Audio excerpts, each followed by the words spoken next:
Good morning and welcome back to my channel. আশা করি তোমরা সবাই ভালো আছো, আমরাও ভালো আছি। আর নতুন একটা ভিডিও নিয়ে আবার তোমাদের সামনে চলে এসেছি। আর ঘুম থেকে উঠেই জানলার দিকে গেছি, দেখছি কতটা বেলা হয়েছে। তার কারণ বেজে গেছে অলরেডি 10:30। আর মিশু এখন লেট নাইট ঘুমাচ্ছে বলে সকালবেলাও ঘুম থেকে উঠতে অনেক দেরি করছে। আর ওর সঙ্গে সঙ্গে আমাকেও রাত জাগতে হয়। আর ও ঘুম থেকে ওঠার পরে তারপরে আমি ঘুম থেকে উঠি। আর এই যে দেখো, এখানে ওকে ফ্রেশ করিয়ে আমি বিছানায় বসিয়ে দিয়েছি। ওকে একটু দেবো গরুর দুধ ফিডারে করে, ও সেটাই খাবে। তো তারপরে আমি ব্রাশ ট্রাশ করে আর একটু চিয়া সিড ভিজিয়ে রেখেছিলাম, এটা আবার নতুন করে আবার স্টার্ট করলাম। মাঝখানে কয়েকদিন বন্ধ শেষ হয়ে গেছিলো বলে কয়েকটা দিন বন্ধ হয়ে গেছিলো। এটা যদি বন্ধ হয়ে যায় তাহলে তো ওজনটা আবার বেড়ে যাবে। তো সেই জন্য এটা আবার নিয়ম করে খাওয়া শুরু করেছি। তো খাওয়া দাওয়া করে তারপরে দেখো রান্নাঘরে অনেকটা রান্নাও কমপ্লিট করে ফেলেছি। আজকে আলু পোস্ত আর ডাল হয়েছে। তো এই দিয়েই দুপুরটা চালাবো আমি, মমিনা, মিশু, মাহিরা। আর ওদের জন্য তো ডিম রয়েছেই। আর চলো মিশুকে আমি খাইয়ে নিই, তারপরে আরও অনেক কাজ আছে। মিশুকে খাইয়ে তারপরে আমি চলে এসেছি। এখন বিছানাটা চেঞ্জ করব, বেডশিটটা দিয়ে সব কিছু ধুয়ে মেলবো। আর অনেক রোদ দিয়েছে আজকে, বালিশের কাভারগুলো সব খুলে নিয়েছি। আর তোমার ঘরটাও মুছবো। তো সব কিছু বাথরুমে জড়ো করে ফেলে দিলাম, ধোয়া সব কিছু করে। আর মিশু না আজকে ভাত খেয়েছিল না, ভাতটা একদম খেলো না, কেন কি জানি না। তো সেই জন্য ওর জন্য আবার ডিম সেদ্ধ করতে দিলাম। তো ওইদিকে ডিম সেদ্ধ হতে হতে ততক্ষণ পর্যন্ত ওকে আমি একটু আইসক্রিম দেবো, আর আমারও খেতে ইচ্ছে করছিল। তো সেই জন্য আমার জন্য একটু নিয়ে নিয়েছিলাম আর মিশুকে একটু দিয়েছিলাম খেতে। আর দেখো আইসক্রিম খেয়ে তারপর বাইরেটাই বেরিয়ে গেছে সঙ্গে সঙ্গে। যদি বাইরের কোনো গেটের আওয়াজ পায় কারোর, ব্যাস তখন ও রুম থেকে শুনতে পেলেই দৌড়ে বাইরে চলে আসবে। আর এইখানে দেখো এই রেঞ্জগুলো ওর খেলার জিনিস, এগুলো নিয়েও মোটরসাইকেল ঠিক করে। কেন জানি না, ও বাইরে বেরোলেই রেঞ্জ ওকে দিতেই হবে। আর রেঞ্জ নিয়ে ও মোটরসাইকেলটা ঠিক করবে, ওর বাবার মোটরসাইকেলটা। আর দেখো এইখানটায় আমাদের ওই যে মোটরটা আছে, ওই জন্য ওইদিকে ঢুকে যাচ্ছিলাম, বারণ করলাম।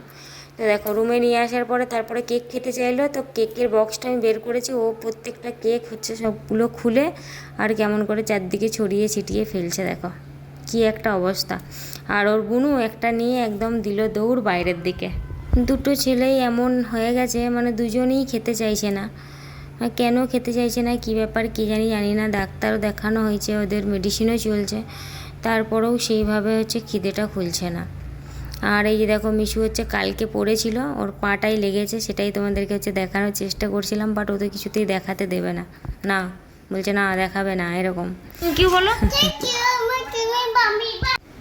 এবারে শুরু হয়ে গেছে দুজনের দুষ্টুমি।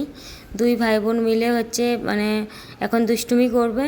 তো কিছুক্ষণ পর্যন্ত থাকি, তার কারণ রোদটা তো একটু কমতে হবে। রোদ না কমলে ওদেরকে ছাদে নিয়ে যেতেও পারছি না, এরকম একটা অবস্থা।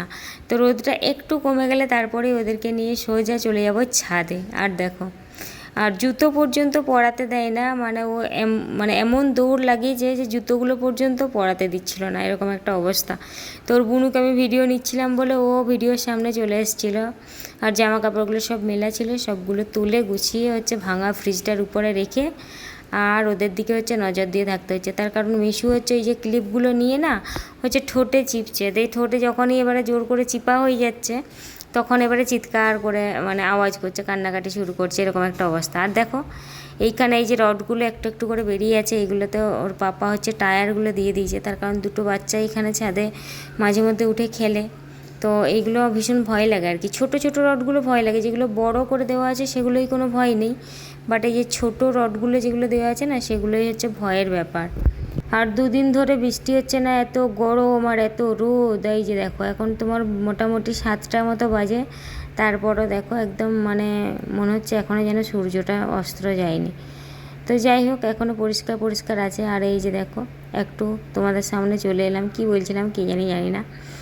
তো এখন নিচে চলে যাব আর মিশুর জন্য একটু বানাবো কর্নফ্লেক্স। তার কারণ ও এই কর্নফ্লেক্সের প্যাকেটটা আনার পর থেকে ও শুকনোটাই বেশি খেতে পছন্দ করছিল। তো শুকনো খেলে তো হবে না, তো ভাবলাম যে একটু দুধ দিয়ে আজকে দিয়ে দেখি খাই কি না। আর মিঠু আমি যখনই রান্নাঘরে রান্না করতে আসবো, মিঠু সোনা এইখানটি চুপটি করে বসে থাকবে, ও কোনো দুষ্টুমি করবে না, কিচ্ছু করবে না, শুধু বসে বসে মাম্মার রান্না করা দেখবে। আর এই যে দেখো এখানে অল্প পরিমাণ নিয়ে নিয়েছি, ও যতটুকু খাই ততটুকুই নিয়েছি। আর সিম্পল, এটাতে সেরকম কিছু দেবো না, এতে শুধু দুধ দেবো। আর চিনিটাও দেওয়া যেতে পারে, কখনো কখনো দিই, কখনো কখনো দিই না। মিশু খুব একটা মিষ্টি পছন্দ করে না, তো সেই জন্য আর কি।